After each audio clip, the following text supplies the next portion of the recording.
안녕하세요. 생명의 샘터지기 제도숙입니다.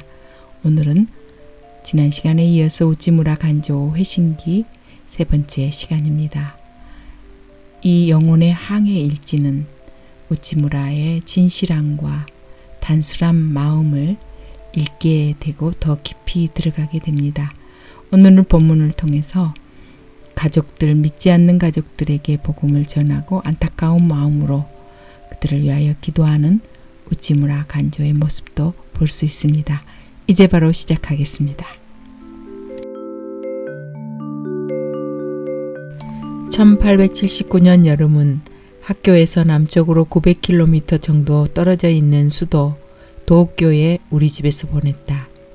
나의 좋은 친구 프랜시스가 여행길을 동행했다. 나의 아버지와 어머니, 내 형제와 자매에게 그리스도의 복음을 전하는 것이 이 긴 여행의 최종 목적이다. 우리는 가는 도중 선교 거점이 있는 곳마다 기꺼이 기독교인 친구들을 방문했고 우리 대화의 주된 주제는 종교였다. 집을 떠난 지 2년 만에 돌아오니 모든 게 새롭고 들뜬 기분이었다. 나는 어머니에게 S에서 새 사람이 되었다고 고백했고 어머니도 나처럼 변화되어야 한다고 호소했다. 그러나 어머니는 당신의 아들을 다시 만나는 기쁨만으로도 감정을 주체하지 못하셨고 기독교에 대한 나의 어떠한 이야기도 귀 기울여 듣지 않으셨다. 늘 그렇듯 내가 안전하게 도착한 것을 감사하는 의식, 곧 가족의 우상에게 봉헌하는 시간을 가졌고 이 일은 내게 지울 수 없는 아픔을 주었다. 나는 종종 내 방에서 이 이교도의 집안을 구해달라고 나의 구세주에게 간절히 기도했다. 세례받지 못한 영혼은 지옥의 형벌을 받는다는 사실을 진지하게 믿었던 나는 내 가족의 회심에 온 힘을 기울였다. 그러나 어머니는 무관심했고 아버지는 확고하게 반대했다. 나중에 좋은 기독교인이 된 남동생은 내가 준 로마서의 신성한 문구들 사이에 기독교를 경멸하는 글들을 써 넣어서 하나의 사본을 만들어 나를 자극했다. 그러나 나는 참았고 기도를 멈추지 않았다. 마침내 학교로 다시 떠날 무렵에는 내가 받아들이라고 간청하는 이 신앙을 검토해 보겠다는 약속을 아버지로부터 받아냈다. 수도에 있는 동안 나는 많은 형제 자매들을 만났고 내가 거주하는 학교 주변에서는 들을 수 없었던 설교와 연설을 마음껏 즐겼다. 기독교인은 이교도와는 전적으로 다른 부류의 사람이라고 나는 믿었고 그리스도의 제자들은 서로 친형제보다 더 친밀해야 한다고 생각했다. 우리 작은 교회의 형제들은 다 그렇게 했고 전 세계의 모든 교회도 마찬가지일 거라고 여겼다. 그렇게 한치의 의심도 없이 확신에 차 있던 우리는 가는 곳마다 환영을 받았고 따라서 우리의 이러한 신념은 더욱더 굳어졌다. 우리는 좋은 교회를 몇 군데 발견했다. 강단은 밀가루통으로 만든 것이 아니었고 딱딱한 바닥 위에 깔아놓은 파란 담요보다 훨씬 좋은 긴 의자가 여러 줄 놓여 있었고 음정을 잡아주는 오르간도 있었다. 우리도 학교를 졸업한 뒤에는 이처럼 문명화된 지역에서 본 것과 같은 교회를 지을 수 있을 것이라 생각하니 가슴이 벅차올랐다. 우리는 이곳에서 많은 것을 배웠고 특별히 식사하기 전 감사 기도를 하는 법을 배웠다. 지금까지 우리는 한 번도 그렇게 한 적이 없었고 마치 개와 이교들처럼 줄인 배를 채우기 위해 정신없이 달려들었을 뿐이었다.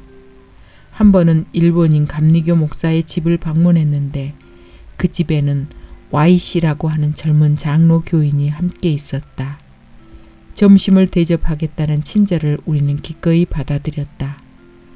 쌀밥 한 그릇에 생선 한 마리 그리고 채소 몇 가지 놓인 나무로 된 작은 상이 우리 앞에 하나씩 차려졌다.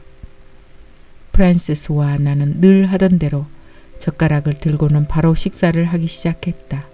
그때 Y씨의 목소리가 엄숙하게 들려왔다. 먹기 전에 기도를 하지 않으십니까? 우리 같이 기도합시다. 우리는 무한해져서 급히 젓가락을 내려놓고는 그들처럼 머리를 숙이고 기도가 시작되기를 기다렸다. 감사 기도가 끝나고 나서도 한참 동안 식사를 망설였다. 또 무슨 다른 절차가 있는 것은 아닌가 하는 우려에서였다. 식사해도 된다고 친절하게 권하는 그분들의 목소리가 들려와서야 우리는 마음 놓고 식사를 할 수 있었다. 나는 그때 했던 기도도 먹었던 음식도 모두 기억한다. 생선은 등에 5개의 검은 수평줄이 나 있는 회색 혀 가자미였다. 입은 몸통 왼편에 있었고 가슴 지느러미 약간 위는 완만한 곡선을 이루고 있었다. 수치심과 혼란으로 눈을 내리깔고 있는 동안 그 모든 것을 관찰했다. 그때 배운 교훈은 지금까지 한 번도 잊은 적이 없다. 가을에 학교로 돌아왔을 때 우리는 형제들에게 그것을 가르쳤다. 은혜를 모르는 식사는 우리 사이에서 더 이상 찾을 수 없게 되었다. 훗날 종교가 멸시와 조롱을 당하고 식사 기도를 비웃는 일이 많아졌을 때에도 나는 감리교 목사의 방에서 배운 이 습관을 한 번도 버린 적이 없다. 8월 25일 월요일 저녁 7시 S에 도착했다. 우리는 다시 만난 형제들의 즐거움은 끝이 없었다. 형제들의 한없는 사랑과 성실의 깊은 감명을 받았다.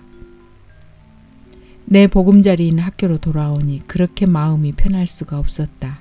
차와 달콤한 먹거리로 잘 차려진 상이 우리를 기다리고 있었다. 수도에서 우리가 보고 온 것을 형제들에게 전하는 일에 시간 가는 줄 몰랐다. 대개가 그곳의 교회와 기독교인에 관한 것이었는데 수도의 교회에서 받은 인상 모두가 만족스러웠던 것은 아니다. 밀가루통 강당과 우리 작은 교회의 꾸밈없는 단순함이 귀하게 생각되었다. 8월 31일 일요일 매우 흥미로운 모임이었다. 2달 동안 볼 수 없었던 2명의 회원이 돌아와서 갖는 첫 모임이니 오죽했으랴. 연말까지 기록에 남길 만한 일은 일어나지 않았다. 그 사이에 주일 예배에 한 가지 실험을 시도해 본 적이 있는데 분명 이 무렵과 크리스마스 사이였던 것 같다.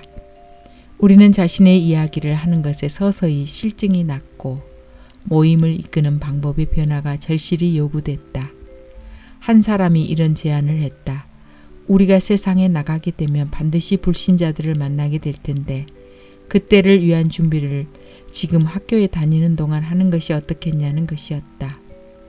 우리 모두가 이 제안을 놓고 토론했다. 결국 교회를 2개로 나누어 한쪽은 교회를 대표하고 다른 한쪽은 불신자를 대표해서 서로 돌아가며 역할을 바꾸는 쪽으로 결론이 났다. 불신자 편에 속한 사람들은 불신자들이 할 만한 질문을 하고 기독교인 편에 속한 사람들은 그 질문에 성실히 답해야 했다.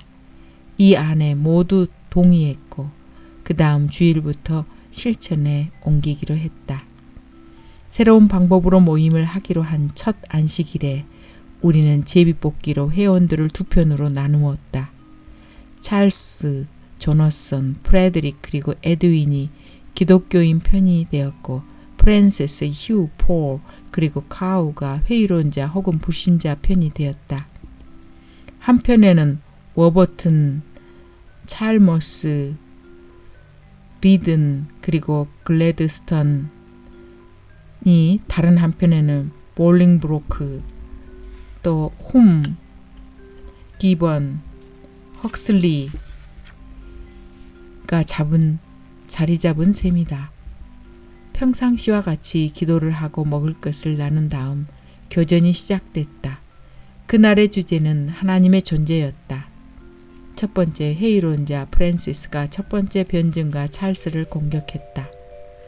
우주가 자기 스스로 존재할 수도 있다는 도전에 찰스는 물질은 자신이 제조된 개체라는 분명한 특징을 지니고 있다는 논증을 제시했다. 아마도 맥스웰을 빌려온 논증일 것이다. 따라서 우주는 스스로 존재할 수 없다고 했다. 첫 공격은 성공적으로 반박되었고 우리의 믿음은 훌륭하게 변호되었다.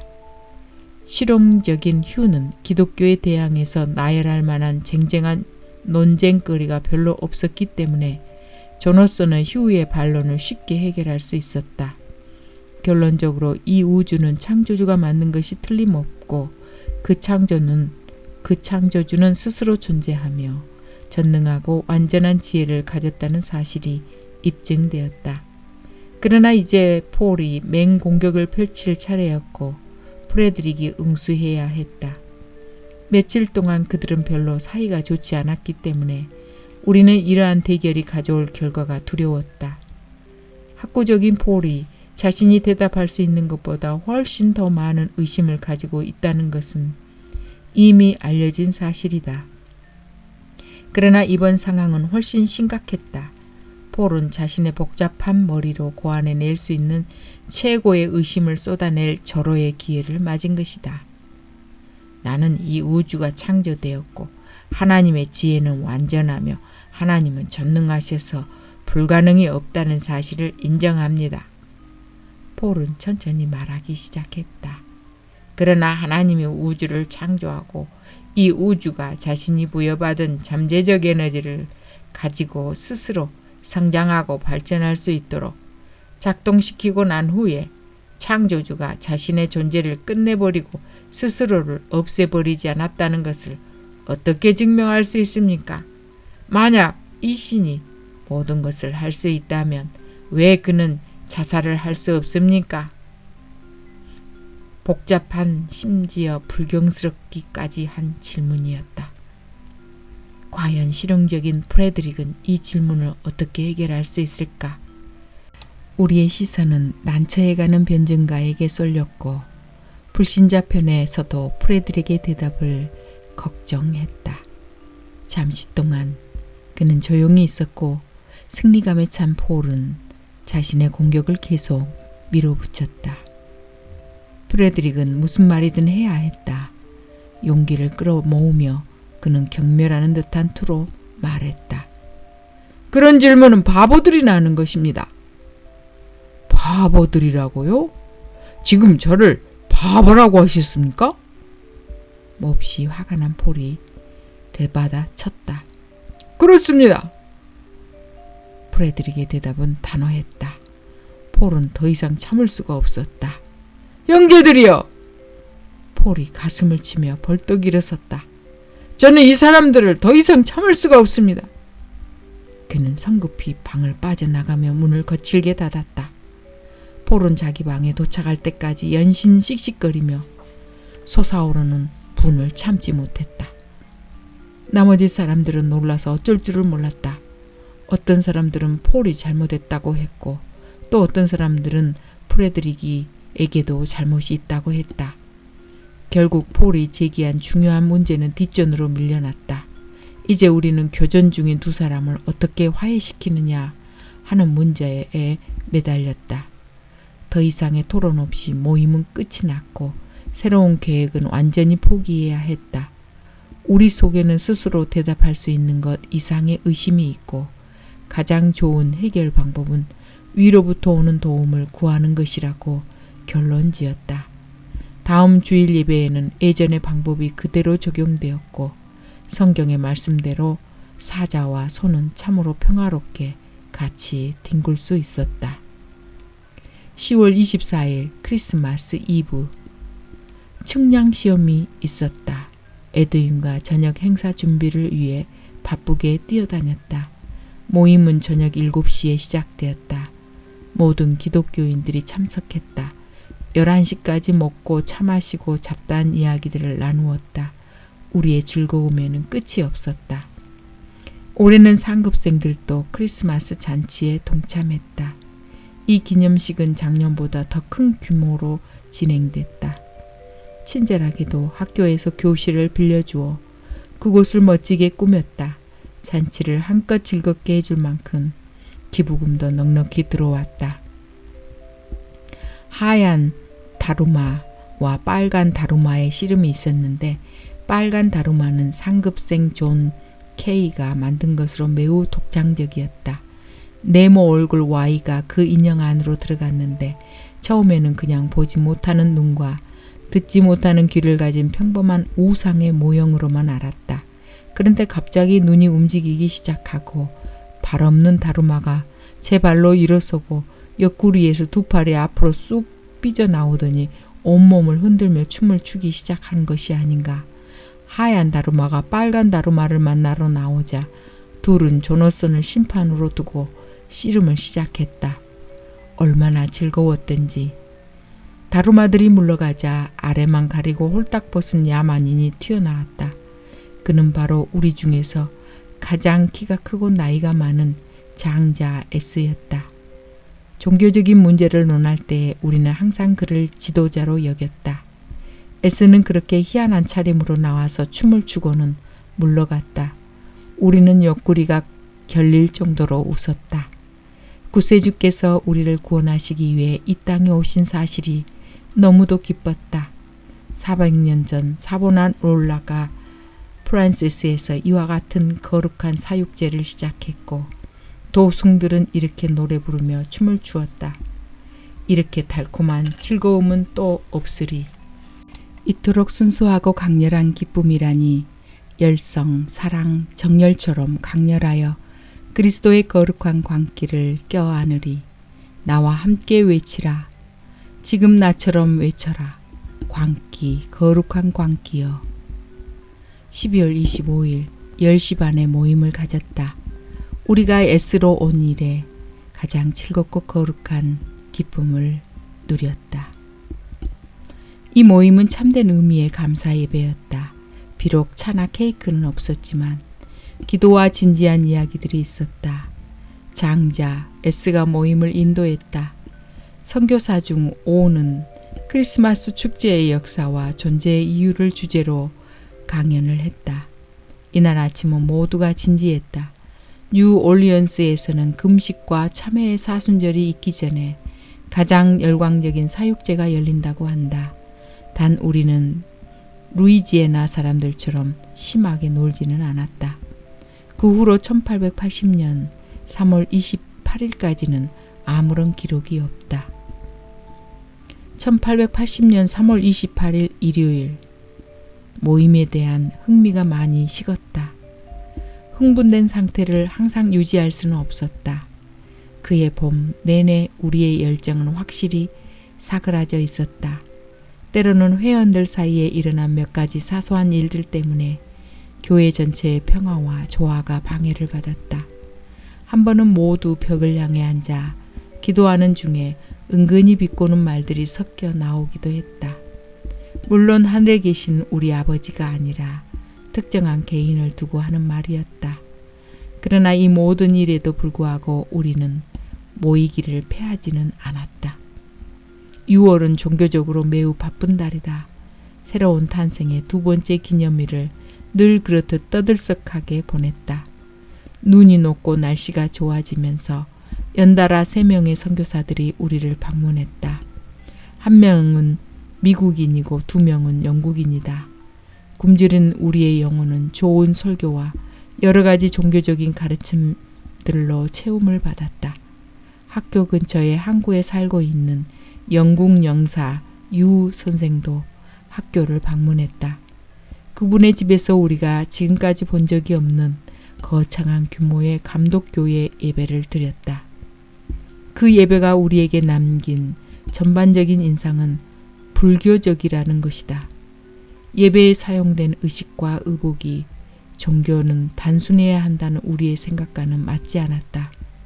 이 예배에서 주목할 만한 사건은 반이교도적이지만 성격 좋은 유와 익수령 T 등 몇 명의 태도다. 이들은 두 영국 여성이 서로 입을 맞추며 인사를 하자 큰 소리로 웃음을 터뜨렸다. 우리는 성경에서 라반이 아들과 딸에게 입을 맞추었다는 기록을 읽은 적은 있지만 실제로는 장면을 본 적이 없었다. 이런 못된 행동은 정말이지 변명의 여지가 없다. 우리들의 작은 교회 2. 7월에 상급생들의 졸업을 계기로 우리의 기독교 운동은 훨씬 더 강화됐다.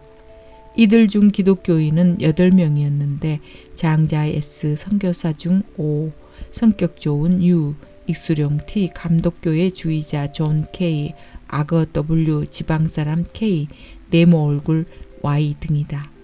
반이교도적이며 조상로부터 물려받은 죄 많고 교활한 성향이 남아 있었지만 속마음은 모두 진정한 기독교인 신사다. 우리는 함께 사진을 찍고 식사를 하고 가까운 미래에 세울 예배당에 대해 토론했다. 1년 후면 우리 나머지 8명도 그들과 합류해서 함께 이웃에게 그리스도의 복음을 전할 것이다. 9월 18일 디 목사님이 이곳에 오셨다. 9월 20일 저녁에 디 목사님의 인도로 영어 예배를 드렸다. 디 목사님이 H 선교사님의 자리를 대신하게 되었고 이번이 그분의 2번째 방문이었다. 앞으로 우리가 세울 교회에 대해서 몇 가지 계획을 말씀드렸는데 그 계획에 모두 찬성하지는 않았다. 10월 3일 새 교회 건물에 대해 자문을 구했다. 몇몇 기독교인들이 활발하게 굴러가는 세상으로 나갔다. 이제 우리도 교회를 가질 수 있게 되었다. 부지런히 계획을 세워야 할 때다. 10월 15일 댐 목사님과 피 목사님이 오셨다. NC 집에서 만났다. 올해에는 선교사님들이 자주 방문을 했다. 댄 씨와 피 씨는 감독 교회주의자들이다. 우리의 운동이 외면당하지 않고 종교계의 관심을 끌고 있었다.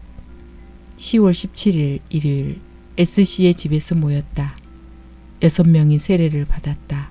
오후 3시에 성례식이 있었다. 감사하게도 우리의 거룩한 사귐에 참여하는 사람들이 늘고 있었다. 그러나 이 작은 곳에서도 교회가 감독교회와 감리교회로 갈라지는 경향이 두드러지게 나타나 우리를 안타깝게 했다. 주도 하나요, 믿음도 하나요, 세례도 하나라는 말씀을 깊이 생각했다. 기독교 공동체 하나도 제 발로 설 힘이 없는데 2개를 가지는 것이 무슨 소용이 있단 말인가. 기독교인이 된 이후 처음으로 분파주의의 악을 절감했다. 11월 21일 일요일 이곳 출신의 모든 기독교인들이 모임에 참석했다. 상급생들이 졸업을 해서 한동안 전체 모임을 가지지 못했다. 이제서야 우리는 함께 모여 새 교회에 대해 진지하게 논의했다. 10월 26일 일요일 선택설 때문에 골치가 아프다. 우리 작은 교회는 다시 한번 선택의 교리에 대해서 토론했다. 이날 아침의 본문은 로마서 9장이었다. 다양한 색깔의 잉크로 밑줄을 긋고 여백에 무엇인가를 잔뜩 써 넣어서 꽤나 지저분해진 내 옛날 성경을 보면 이 무섭고도 불가사의한 본문의 커다란 물음표가 마치 고리처럼 매달려 있다. 바울의 비관적인 결론은 이렇다. 만약 하나님이 하나는 귀하게 쓸 것을 또 하나는 천하게 쓸 그릇을 만드셨다면 구원을 얻으려고 노력하는 것은 아무 소용이 없다. 하나님은 당신에게 속한 사람을 돌보실 것이고 우리의 노력 여하에 상관없이 구원받거나 망할 것이기 때문이다. 이와 비슷한 의심 때문에 세계 곳곳에 있는 모든 생각 있는 기독교인들은 고통스러워한다. 그러나 이 문제는 그냥 그렇게 내버려 두어야 한다. 선택의 교리를 이해할 수 없다고 해서 성경과 기독교를 포기할 수는 없지 않은가? 1881년 1월 3일 팔미라로부터 초대를 받았다. 저녁 9시까지 게임과 제비뽑기 놀이를 했다. 기독교인 졸업생들 몇 명이 한 집에서 같이 생활을 했다. 그 보금자리는 주택가에서 떨어진 커다란 농장 한가운데 있다. 우리는 그것을 아름다운 제노비아의 도시 이름을 따서 사막 속의 도시라고 불렀다. 우리는 이런 초대를 자주 받았다. 이런 만남은 서로의 마음을 결속시키는데 큰 도움이 된다. 우리의 애차는 철 냄비에 소고기, 돼지고기, 닭고기, 양파, 사탕무, 감자를 넣고 끓인 음식이었다. 웨슬레의 추종자들이 나누었던 애찬보다 더 알찼다. 남녀 구별 없이 이 세부치 용기를 가운데 놓고 둘러앉아 직접 떠먹었다. 물론 에티켓은 형편없었지만 대개 교제하는 사람의 사이가 멀수록 에티켓은 엄격해지는 법이다. 한솥밥을 먹었던 사람들이란 말은 혈연 관계와도 같은 친밀함을 일컫는 우리 사회의 대중적인 속담이다. 또한 동일한 목적을 위해 함께 싸우고 고난도 받을 동역자들은 집도하는 목회자가 빵을 떼고 포도주를 마시는 것 이상의 연합의 끈이 필요하다고 우리는 믿었고 지금도 그렇게 믿고 있다. 서로 다른 교단의 목회자들이 우리 이마에 십자가를 그었다고 해서 이 모임이 두 개의 교회로 나누어질 수 있단 말인가? 분명 아니다. 우리는 하나다.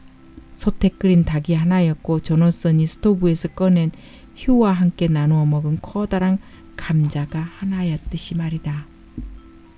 1월 9일 일요일 새 교회 건축을 위한 위원회의 일원으로 임명되다. 3월 18일 금요일 위원회 모임이 있었다. 부지와 건물에 대해 결정을 내렸다. 디 목사님으로부터 편지를 받았다. 미국의 감리교 감독교회가 우리의 새 교회를 짓는 비용으로 $400를 도와주겠다는 내용이었다.